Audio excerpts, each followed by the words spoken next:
Hi, my name's Frankie and this is my channel. Today's October 3rd, which means it is Bipolar Awareness Day, and I thought I would make this little video to talk to a few people in my life about what they know about bipolar and raise awareness, as is the nature of today. So here you go. Do you know what bipolar is, / what do you know about it, think about it? Bipolar is a disorder. Is it a schizoid disorder? It's a mood disorder. It's a mood disorder, okay. I wouldn't say I know very much at all. I know that it's not, I don't want to say mood swings because that really I think I kind of know what it is, in that it's a mental health illness. You get sort of highs and then you get really bad, like big highs, big lows type of thing, and you can't control them. I'm going to say mood swings, but I don't really think that's like the right terminology for it. I feel like that's a very basic understanding, in that it can make someone go from very big periods of hysteria or mania into periods of very low depression in quite quick succession. It's a similar kind of thing for me. That was the way it was explained to me, because my uncle, my dad's brother, he suffers from bipolar, but he suffers from bipolar. But yeah, he's been known to go off into manic episodes. Is it a manic period and then I don't know. I'd imagine it's not very easy. And I don't know if it's a common thing with bipolar to associate and fixate on one thing when you're in those episodes, because he tends to go very sort of fanatically religious, and not just to the Sikh religion. It's all over: Catholicism, Islam, Buddhism, Hinduism. I know that you can have different types of cycling bipolar. And I know one type in particular is rapid cycling bipolar, that your mood fluctuates between manic and depressive. That's how it was explained to me, to sort of, when I was younger, to sort of explain why my uncle was acting in certain ways at certain times. Sometimes we'd go and he'd be really, really happy and excited and really sort of alive and alert, and at other times he'd just be slumped in his chair and just wouldn't move. So that's all I know, really, that it's a disorder. It's a mood disorder, not a schizoid disorder. It's not a syndrome. Cycling of different types, I think there are 5. So that's a fun fact that I shall feed back to you. In America, there are 10 different categories. However, in England, there's just the one diagnosis, just the one. Okay. And then there are various sort of symptoms that come with it, which does include rapid cycling and ultra-rapid cycling, psychotic features, and also a subthreshold bipolar disorder called cyclothymia. And that's what Stephen Fry has? Yes, yeah. Okay, so off the back of that, what do you think someone with bipolar might look like or act like? I mean, I know that you shared a bit about your uncle there. Yeah, I mean, 9 times out of 10, when we went round to see him, he was always pretty like himself, just normally, and then... Well, I suppose you couldn't really tell sometimes, or unless... So, in terms of look, I would assume that they can look like anybody else. I don't think that bipolar has any physical manifestations. But I don't know, maybe just how most people do look when they're not feeling too well, I suppose. In terms of when he was massively up, he was just like himself, sped up by 100. Like, he'd be zipping around the house and be very sort of jittery, eyes would be wide, and he'd be talking at a million miles an hour, thoughts would be really disconnected. And how they might act, I know that they may suffer from sudden changes in temperament, or their perceived mood, or they generally, I suppose the general adjective I would use would be erratic, so flitting from one end to the other. He claimed that he could hear voices, again back to the religious thing, he'd be he could hear the voice of God or whatever, sort of telling him to do things. So that's kind of how he acted when he was up. When he was down, as I said earlier, he was just very sort of lethargic, would just slump in a chair, wouldn't really talk, just so different to how he normally was when he was sort of in the middle ground. He was just kind of like, he was just quite easy to talk to, but in either extreme end in his episodes he was just incredibly difficult to pin down in a sense. If I'm right in thinking that it's something that can be managed, and that you're able to manage sort of like and balance out the high and the low, maybe just seem like there's no sort of outer indication. I think for me, I guess. So I don't know. I guess it depends on how well it's managed as well. Because if you're someone who's still going through like trying to find the right medication that works for you, you can be a completely different person to how you might be once you've managed to get yourself sorted and once you actually kind of get back on track in terms of managing your bipolar. So yeah, I have a friend who's one of their parents has bipolar, and I know that they especially do suffer a little bit from the depressive episodes more than the mania. So yeah, I think I don't really have like a particular image of it in my head. I guess it can affect anybody, and it can vary from person to person because it affects people in different ways. And yeah. Sorry to interrupt, but just like sort of almost every kind of type of mental illness, you can't sort of say, well, they're going to look at it like this. Yeah. Because it can just affect anyone at any time, and you don't know exactly how it's going to go. They also can be completely placid and calm and fine. So that's what I would think they would look and act like. Okay, I'm going to add in a little addendum. When I was in hospital, I did have psychosis, and I thought that I believed that I could fly, but they wouldn't let me go outside. So instead I went to my bedroom in hospital and I took off all of my clothes apart from my pants, and I climbed on top of my wardrobe. So in terms of when people are very unwell, obviously they can act very strangely, and it can be quite damaging socially, specifically the mania actually, because one of the common features of mania is poor impulse control, high sex drive, spending a lot of money very quickly, and a lot of people can lose jobs, get into massive amounts of debt, lose their families, and things through mania. Yeah. Because bipolar is a lifelong illness, when you say like the prevalence of a disease, usually it's like how many people are affected each year, but it's more of like a 1 in 100 or like 10 in 6,000, that kind of statistic. How many people do you think are affected by bipolar? In the UK or in the world? It's just a bog standard statistic, so like the world. Okay, the world. Okay, so in 100 people, how many affected by bipolar? I'm going to go with... fair amount.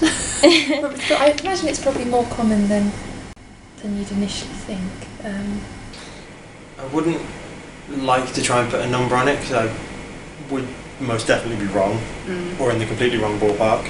Yeah, but I think it's probably more than you'd think it would be. I'm going to say a lot more than you think. If I was going to put a number on it, I'd probably say between 15 and 20% of people. Yeah, I'd probably go for about that. Maybe a bit more actually. Yeah.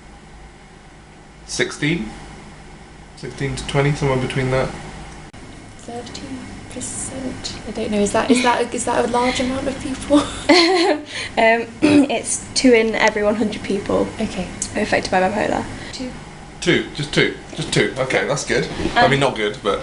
In every 1,000 people, 7 of those suffer with psychosis, and they could also have bipolar.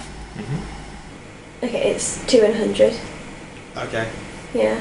And because it's a lifelong illness, that is over an entire lifetime. You know, you might develop it when you're a teenager, you might develop it in your 50s or even 70s or whatever. 7 in 1,000 people suffer from psychosis. So that's in terms of your uncle with the thinking he can hear God and stuff. Yeah. And I have psychosis. Okay, so did you know that I have bipolar? Jack has mentioned. The next question is, I have bipolar. Did you know that? Yes. Yes. So I have bipolar. Did you know that? Yes. Okay. So yes, I do know. Yes. And is that surprising? I don't know. I probably wouldn't say surprising. But then that's probably because I try and just be open-minded whenever I meet someone. But How did you find out that I have bipolar, and did that change the way that you think about people with bipolar or anything?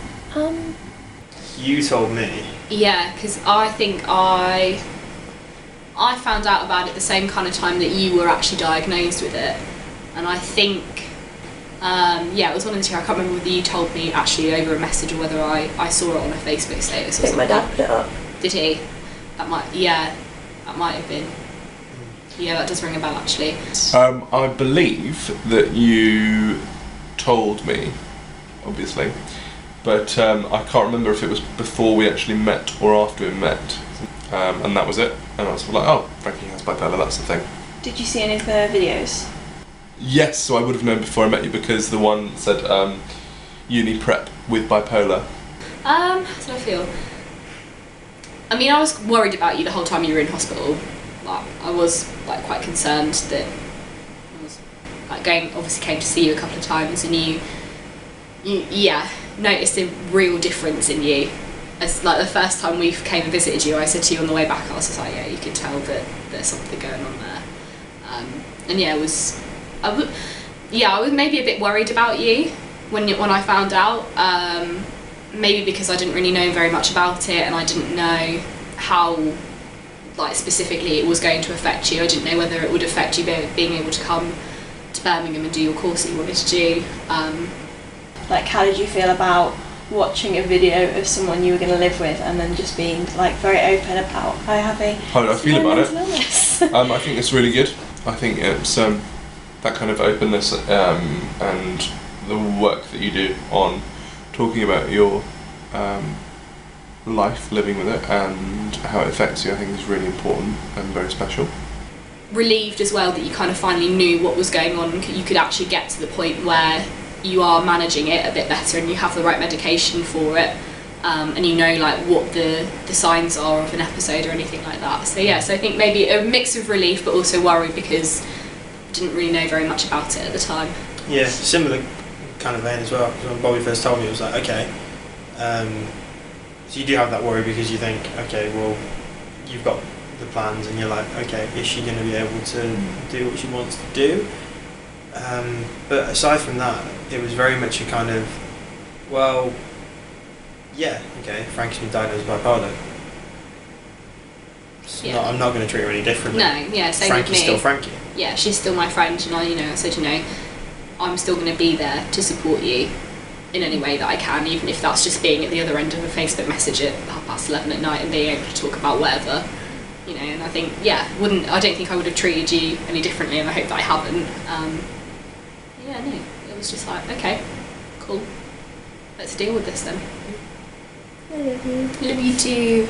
There's an odd part in maintenance of bipolar in terms of bipolar fatigue, where if you've been busy and stimulated and elated, For example, if you've gone on holiday or if you've had a very busy few days going out, being social and stuff, rather than getting tired, the brain reacts to the hormones that are there and can become more stimulated, which could then cause a manic episode. Did you know this? I think you have mentioned this to me briefly as a background as to why you were feeling a certain way. Yeah, no, I think I didn't know that. No, I didn't know that. I wasn't aware of that. So it's sort of like a feedback loop thing. So you're excited, so your brain goes, I'm excited, let's get more excited. Yeah. That's it. Okay.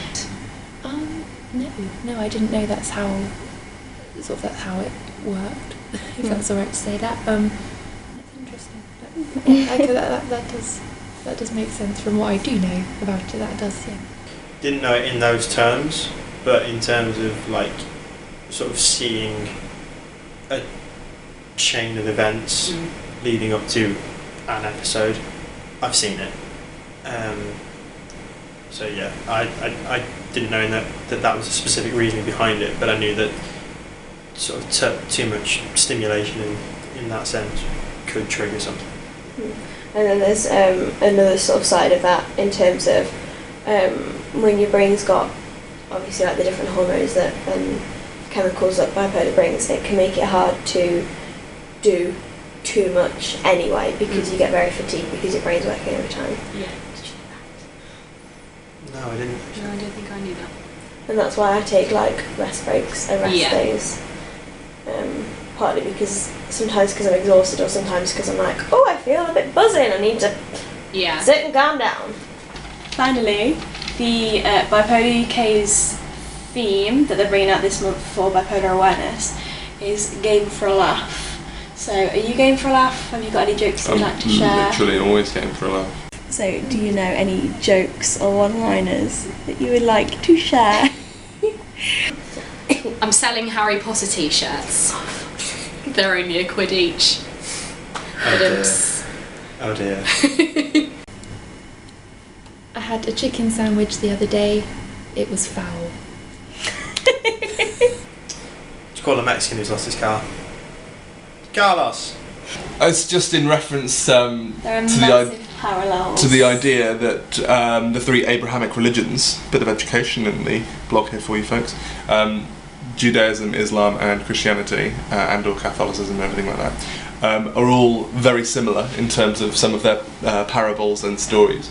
And I just very much like the idea of Jesus himself as a figure, sitting down and going, right, get it right, because I don't want 3 different versions going around.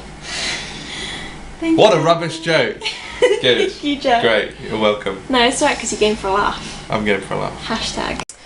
So bipolar is a mood disorder which is characterised by periods of incredibly high energy and high mood called mania, and periods of very, very low mood and energy called depression.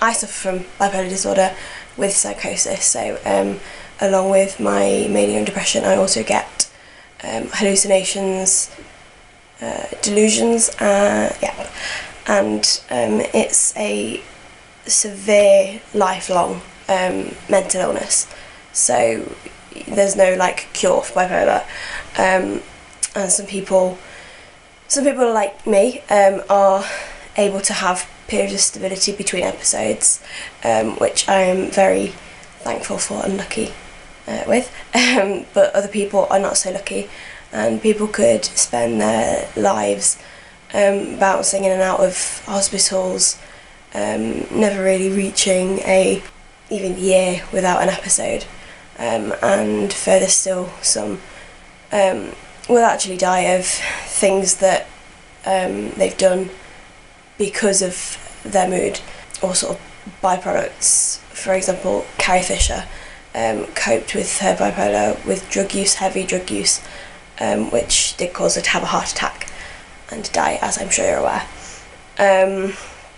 But it doesn't all have to be doom and gloom and dark and sad, because this wonderful charity, Bipolar UK, helps people with bipolar manage, supports them and their families through things like drop-ins, groups, also helps spread awareness and just sort of supports anyone with a diagnosis of bipolar or a loved one of them. So if you don't feel you can donate monetarily, I would love if you could share this video to raise awareness of bipolar and what it means for people and loved ones of people suffering with it. And if you do feel able to make a donation, then I will leave the information here and also down in the link. But if you want to know more about my bipolar, you can have a little look in this corner. And yeah, thank you for watching. Bye. No, it's not. Don't lie. It's an excellent joke. Don't tell my dad I said that. Because he doesn't wear it out. I've literally told you like twice. Twice too many. 4, 5, 6 times. It's a good joke. You said it like 3 times in the group chat. Yeah, because